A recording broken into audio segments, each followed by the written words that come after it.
কালকে বাঘ অবশ্যই দেখবো, কারণটা কালকে যেখানে যাবো ঝাড়বাড়িতে বাঘ রাখা আছে। আচ্ছা মানে একটা ওপেন স্পেসে আর একটা বাক্স মানে কিছু নেই, সব পাবে। এখন আমরা যাচ্ছি সুন্দরবনে, না সুন্দরবনেই আছি। এটা হচ্ছে সুন্দরবনের একটা ম্যানগ্রোভ এরিয়া, সবটাই ম্যানগ্রোভ অঞ্চল। তা গো মা, আমি ভিডিও করছি, তা কিছু বলো, কিছু বলো।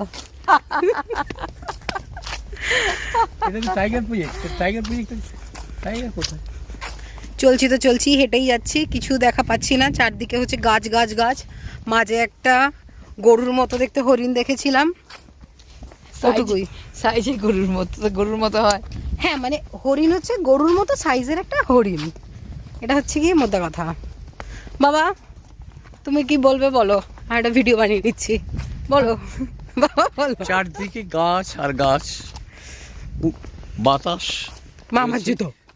কিন্তু না হরিণ, হরিণ না একটা বাঘ। দেখেছি গরুর মতো সাইজের, না হরিণ না বাঘ, একটা না গরুর মতো কুমির। সাইজের হরিণ দেখেছি। সুন্দরবনে সুন্দর বৃক্ষই দেখা গেল, কিন্তু সুন্দরই দেখা গেল, কোনো সুন্দর প্রাণী দেখা গেল না।